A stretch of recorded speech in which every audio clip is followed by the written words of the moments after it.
Assalamualaikum warahmatullahi wabarakatuh. Gimana kabarnya anak-anak kelas 9? Mudah-mudahan kalian di rumah tetap sehat dan semangat ya. Oh ya, Ustazah Marta bawa buku seperti ini. Lihat, ini untuk apa ya kira-kira? Oke, kalian tahu ini buku apa? Ini adalah buku kumpulan tentang kasus-kasus korupsi yang terjadi di Indonesia beserta tindakan hukum yang diberikan kepada para pelaku korupsi. Nah, di sini Bu Marta nggak akan membahas tentang tindakan pidana korupsi atau tentang undang-undang hukuman bagi koruptor, tidak. Tapi Ustazah Marta di sini akan menjelaskan hubungan antara korupsi dengan pembelajaran bahasa Indonesia. Kira-kira apa ya? Nah, di bab kedua ini nanti kalian akan mempelajari tentang bab teks pidato persuasif. Apa sih teks pidato persuasif itu? Nanti kita akan pelajari bersama-sama ya nak. Tapi sebelumnya kalian harus tahu dulu pidato itu apa, persuasif itu apa. Dua hal yang digabungkan sedangkan memiliki makna yang berbeda. Kalau pidato itu berhubungan dengan orang atau seseorang atau seorang tokoh yang memberikan pendapatnya, yang menyampaikan aspirasinya melalui kata-kata. Kata-kata itu yang akan disampaikan kepada halayak atau pendengar, sehingga pendengar itu mampu menyerap dan menerima informasi yang disampaikan. Sedangkan persuasif itu adalah hal-hal yang dapat mempengaruhi. Mempengaruhi seperti apa sih Bu Marta? Nah, mempengaruhi di sini itu adalah hal yang bisa mendoktrin atau mengajak, bisa saja, atau mempengaruhi, mengubah seseorang untuk mengubah keputusannya dari A ke B atau dari B ke C melalui dari pidato tadi. Untuk lebih jelasnya, sebentar lagi kita lihat yuk PowerPoint-nya akan dijelaskan sama Ustazah Marta.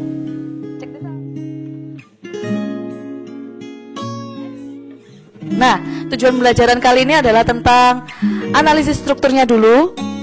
Lalu yang kedua nanti adalah analisis ciri kebahasaan. Yang ketiga adalah analisis tentang teks model. Selanjutnya adalah analisis penggunaan kalimat aktif, kata tugas, piranti kohesi koherensi, pembendaan atau seperti kata benda ya, dan kosakata emotif yang meyakinkan pembaca. Seperti itu. Lanjutannya yaitu adalah menyusun ragangan pidato persuasif. Ragangan itu kerangka ya nak. Terus yang selanjutnya adalah menyusun pidato persuasif secara utuh. Next. Nah, pidato persuasif itu tujuannya adalah kegiatan berbicara di depan umum atau halayak untuk berorasi atau menyatakan pendapat dan memberikan gambaran tentang suatu hal. Tujuannya yaitu tentang kita dapat mempengaruhi halayak atau pendengar. Seperti itu. Fungsinya ada satu, yaitu yang pertama ya, maksudnya fungsinya ada 4 sih. Mempermudah komunikasi antar atasan dan bawahan, misalnya antara presiden kepada rakyatnya, seperti itu. Mempermudah komunikasi antar sesama anggota organisasi, jadi misalnya antara ketua IPM kepada anggota IPM-nya, misalnya seperti itu. Atau kepada antara kepala sekolah kepada para siswanya, atau kepada guru-guru dan karyawannya, seperti itu. Lalu menciptakan suatu keadaan yang kondusif. Kondusif itu yang aman, yang tenang, dan hanya perlu satu orang aja untuk melakukan orasi atau pidato tersebut. Pidato itu nggak bisa dilakukan keroyokan atau gerombolan, tidak. Tapi lebih fokus kepada satu personal, dia yang memegang power dalam suatu kondisi atau keadaan itu untuk membicarakan atau menyampaikan pesan yang disampaikan. Yang terakhir yaitu mempermudah komunikasi ya tentunya. Baiklah, nah ini ada beberapa cara mempersuasi ya guys. Yang pertama adalah etika, pendekatan etika. Nah, pendekatan etika itu kita mendekati halayak atau penonton itu sebagai lebih ke sikap kita, attitude kita. Jadi mendekati dengan pendekatan etika. Yang kedua adalah pendekatan emosi. Jadi pembicara itu atau orang yang berpidato menggugah perasaan audiens. Lalu yang ketiga adalah menggunakan pendekatan logika, yang pasti menggunakan pikiran ya, sehingga apa yang disampaikan itu bisa masuk akal dan diterima oleh pendengar. Seperti itu. Lanjut. Nah, persiapan menulis pidato ada beberapa cara. Yang pertama adalah pelajari topiknya dulu.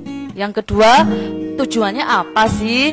Yang ketiga adalah pahami audiensinya. Jadi siapa sih yang akan kita ajak bicara.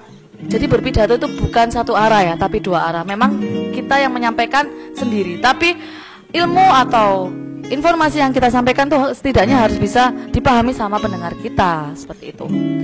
Lalu membuat pikiran kerangka utamanya. Dan yang kelima adalah penyataan posisi. Jadi posisi penulis dalam topik tersebut itu seperti apa. Penyataan posisi itu lebih ke pembukaan, terus intinya apa.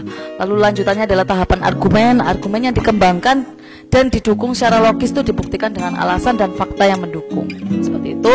Lalu yang ketujuh adalah penguatan pernyataan argumen. Bisa melalui nada suara, tinggi rendahnya suara, intonasi ya, mimik, bahasa tubuh, dikembangkan secara logis serta ada beberapa bukti yang mendukung. Ya, lanjut. Oke, tadi ada beberapa struktur isi teks pidato persuasif. Yang pertama tadi sudah dijelaskan Ustazah Marta tentang pernyataan posisi. Itu adalah pembukaan, jadi tujuannya itu untuk apa, seperti itu, mau menjelaskan tentang apa, berpidato tentang apa. Lalu yang kedua adalah tahapan argumen, penguat untuk menguatkan argumen-argumen kita. Lalu yang ketiga adalah penguatan pernyataan posisi itu seperti kesimpulan. Seperti itu. Lanjut. Nah, metodenya ada beberapa metode. Yang pertama adalah impromptu. Bisa dibaca sendiri nanti ya, kalian dipelajari. Yang kedua adalah memoriter, itu pasti menghafal. Kalau impromptu tadi itu berpidato serta tanpa adanya persiapan, jadi improvisasi dari kata itu. Lalu yang kedua memoriter, memori, berhubungan dengan ingatan, otomatis harus dihafal dulu. Lalu yang ketiga adalah membaca teks. Seperti itu, jadi baca langsung pakai teks, dicetak atau ditulis tangan. Lalu yang keempat ekstemporan, yaitu kombinasi, jadi menyiapkan garis-garis besarnya dulu atau inti-intinya, nanti sisanya adalah dia improv aja sih di perjalanannya. Nanti ketika berpidato dia lebih banyak mengembangkan dari garis-garis besar yang ditulis, konsepnya itu. Seperti itu. Cara berpidato otomatis yang pertama harus memberikan salam dulu ya nak. Berikan salam. Terus yang kedua adalah penghormatan. Penghormatan itu disampaikan dulu, di situ ada beberapa tokoh masyarakat atau ada tingkatan, misalnya kepala desa, ada bupati, maka yang didahulukan untuk disebut itu siapa? Orang yang tertinggi dulu tingkatannya ya. Lalu pembukaan seperti sholawat pada Nabi misalnya, seperti itu. Kebanyakan sih seperti itu. Untuk yang tidak formal ya, tapi yang formal biasanya langsung salam secara formal seperti itu ya.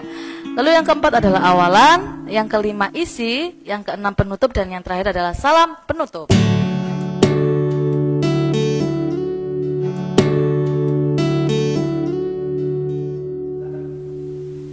Gimana anak-anak? Udah selesai nonton contoh dari Mas Gilang Dirga tadi tentang beliau menirukan atau impersonate tokoh-tokoh Presiden Republik Indonesia. Pasti lucu kan? Nah, Bu Mata sengaja memberikan contoh Mas Gilang Dirga agar kalian di rumah nggak boring, kalian di rumah nggak bosen, sehingga yang kalian lihat adalah beberapa contoh gimana sih cara Presiden-Presiden RI kita itu berpidato di depan rakyatnya. Nah, di sini nanti kalian akan mendapatkan beberapa tugas dari Ustazah Marta ya tentunya. Tapi tugasnya tenang aja. Tugas kalian gak akan membebani kalian. Kita enjoy aja. Yang penting nanti kalian tetap paham tentang teks pidato persuasif. Dan mudah-mudahan di bab ini nanti kalian bisa lebih meningkatkan skill kalian dalam hal public speaking. Public speaking ya. Public speaking sampai Mata bingung nih pakai bahasa Inggris. Karena bahasa Indonesia ya Bu Mata ya sekarang ya. Oke. Dalam hal kalian berbicara di hadapan halayak, maka dari itu kalian perlu mempelajari teks pidato persuasif. Persuasif itu intinya adalah untuk mempengaruhi pendengar terhadap isi atau pidato yang kalian sampaikan. Itu saja dari saya. Bila ada salah kata dan salah perbuatan dari Ustazah Marta, mohon maaf. Tetap semangat di rumah, jaga kesehatan, jangan kemana-mana kalau nggak penting. Stay safe and stay at home. Wassalamualaikum warahmatullahi wabarakatuh. Dadah, semangat ya.